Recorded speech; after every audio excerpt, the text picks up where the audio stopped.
iteka n'umunezero ntangere vyo gusubira kubana namwe banywanyi bacu muriko murabana natwe makuru n'ibiganiro vya misi yose tubandanya gushikiriza kuri no mbonesha kure yacu ari nayo yanyu Muhuza TV.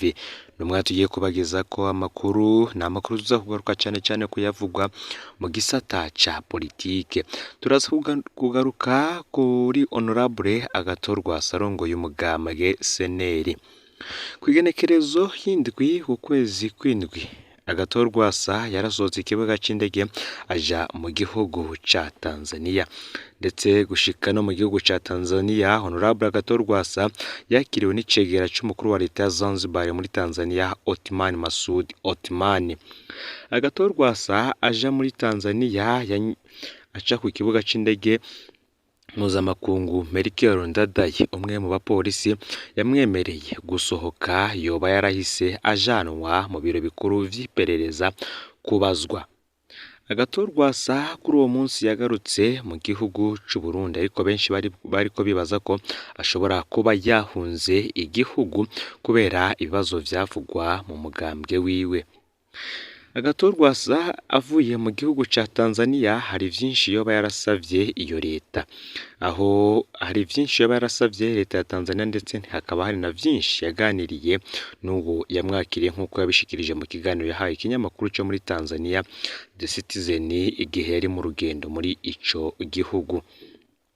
Igihe kandi abanyagihugu bariko babaza ibibazo bitandukanye, Pierre Nkurikiye avugira ubushikiranganji bw'intwaro yo hagati y'iterambere rusangi n'umutekano nawe yoba yarabajijwe ku kibazo kigira giti gushika ubu ninde yemewe na leta nk'urongoye umugambwe CNL. Pierre Nkurikiye nawe yatanze inyishu kuri iki kibazo. Ivyo byose tukaba tugiye kubihuza muri ano makuru. Gusa ico nabambabwiye co nuko Pierre Nkurikiye yamenyesheje ko hagiye gutangura kwibonekeza inyandiko zikurana hagati y'imirwi ibiri iyo mu mugambwe CNL. Hari umurwi ushigikiye Agathon ndetse na wa murwi ugizwe n'abantu 10 Agathon yabogoje yakuye mu mabanga yabo bari bajejwe. Vyonda subscribe canke sabone kuri hotel wafyenda ko kugira ngo tujucikanwa n'amakuru n'ibiganiro tubandanya gushikiriza kuri no mbonesha kure yacu no yanyu Muhuza TV. Muhaye kaze mwidonido yano makuru. Nuko natanguye hano makuru mbibabwira mu mfunyafunyo, Agathon aragiriye urugendo mu gihugu ca Tanzania, akaba yarasavye leta ya Tanzania guhagarika kubandanya ubucuti n'u Burundi ataco bwungura abanyagihugu. Umukuru w'umugambwe CNL Agathon yasavye leta ya Tanzania ko guhagarika ubu bucuti kubera ko ataco bwungura abanyagihugu ariko bufise inyungu ku bategetsi n'umugambwe CNDD FDD gusa. Agathon yabishikije mu kiganiro yahaye ikinyamakuru cyo muri Tanzania The Citizen igihe yari mu rugendo muri ico gihugu. Muri ico kiganiro yashikirije ko leta ya Tanzania ivyitwaramwo neza iyo hageze ibijanye n'ubucuti bwayo n'umugambwe uri ku butegetsi.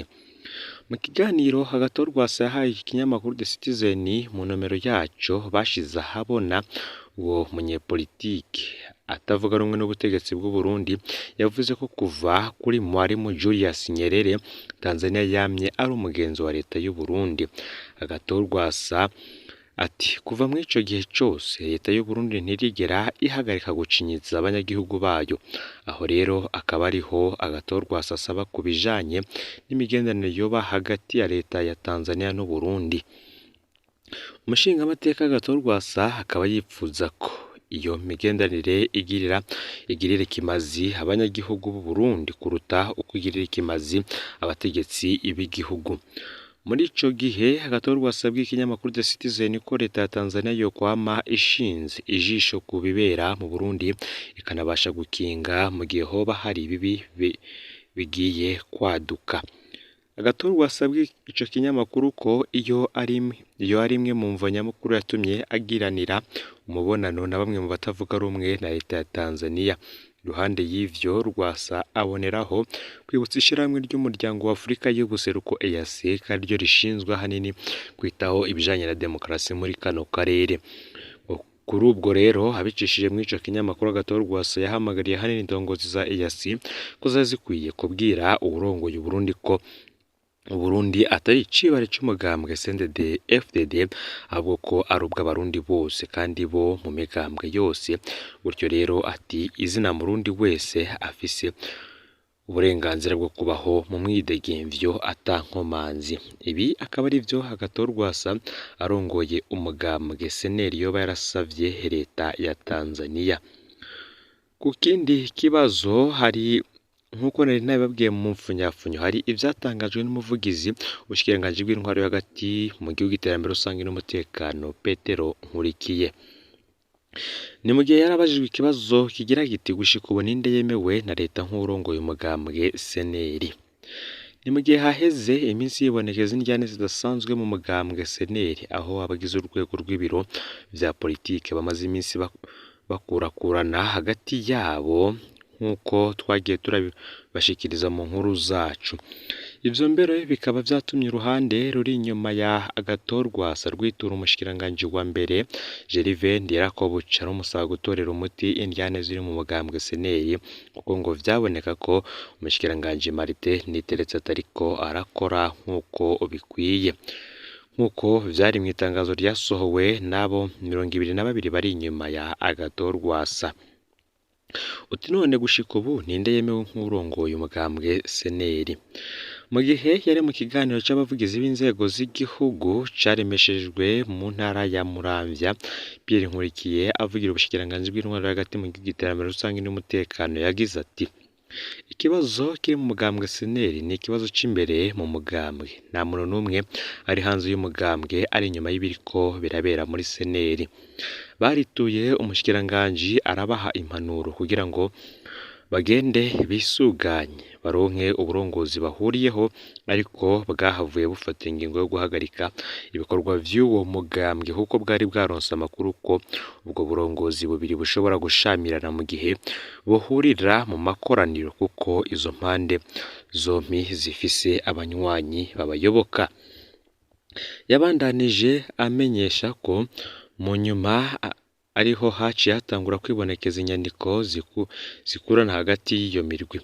Mu gihe abari inyuma ya Rwasagato bari bituye urwego rw'umushikiranganji wa mbere, Pierre Nkurikiye amenyesha ko inyishu bakuye ku mushikiranganji wa mbere ariyo kubibutsa ko amategeko agenga imigambwe ata burenganzira baha bwo kwitura umushikiranganji wa mbere, ahubwo ko bakwiye kwegera ubushikiranganji bw'intwaro hagati mu gihugu iterambere rusange n'umutekano busanzwe bukurikirana ibibazo vy'imigambwe.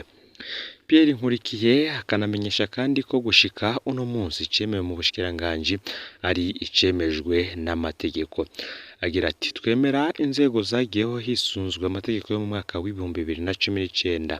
Akaba yarabandanije avuga ko ivyo bakoze mu gukurakurana bakirindiriye ko babishikana mu bushikiranganji bw'intwaro yo hagati mu gihugu iterambere rusange n'umutekano kugira ngo bazofate ingingo hisunzwe amategeko. Iyo rero akaba ariyo nyishu Petero Nkurikiye avugira ubushikiranganji bw'intwaro yo hagati mu gihugu iterambere rusange n'umutekano yashikirije ku kibazo benshi bibaza kiri mu mugambwe CNL. Mu yandi makuru kandi reka tubabwire yuko Kaminuza y'u Burundi yiteguriye kwakirira rimwe muri uyu mwaka w'ishure buca utangura imigwi ibiri y'abanyeshure bahejeje mu biringo bitandukanye. Umushikiranganji w'indero n'ubushakashatsi niko yabimenyesheje. Abanyeshure baronse amanota meza mu mwaka w'ishure w'ibihumbi 2022 umwaka w'ibihumbi 2023 bazorungikwa mu bisata batarindirijwe nk'abo mwaka uheze. Ngo bazotangurana umwaka w'ishure nabo bahejeje imbere yabo. François Havyarimana yavuze ko iyo migwi ibiri izokwinjirira rimwe mu mwaka wa kaminuza buca wimirije. Umushikiranganji w'indero ubushakashatsi yasavye ko abanyeshure bariko bakora ikibazo ca leta gushiramwo ishaka kugira ngo ntihahombe iryo bakwe bagiriwe. Uyu mwaka abanyeshure barenga ibihumbi 50 bahejeje ku mashure 1113 nibo bari bitezwe gukora ikibazo ca leta c'umwaka w'ibihumbi 2023. Uretse abo banditswe hari kandi abanyeshuri basubira kuza kwipima bagasubiramwo ico kibazo kugira barabe ko bogitora. Hari rero n'abanyeshuri 10 bava ku ishure ryatangujwe n'uwahoze aserukira ku isi ishengero rya Methodiste Libre Musenyeri Eli Buchonyori riri i Nairobi ku mugwa mukuru wa Kenya. Ico kibazo ca leta cakorewe mu bibanza 106 mu gihugu cose. Ndawukengurukiye rero we tubanye muri ano makuru yagezwe ko muri kano kanya. Fyonda subscribe canke s'abone rotere wa fyonda ko kugira ngo tujucikanwa n'amakuru n'ibiganiro tubandanya gushikiriza. Sangiza no makuru bagenzawe aho babaherereye hose kugira ngo nabo batoje bacikanwa n'ayaba ariko avugwa agezwe ko ngaha mu gihugu c'u Burundi, hanze imbere y'igihugu c'u Burundi, ayavugwa mu karere ka Afrika y'ubuseruko mu gisata ca politike, imigenderanire n'andi makungu, indero, agateka kazina muntu, ubutungane ndetse n'ibindi vyinshi cane. Imana ibahezagire.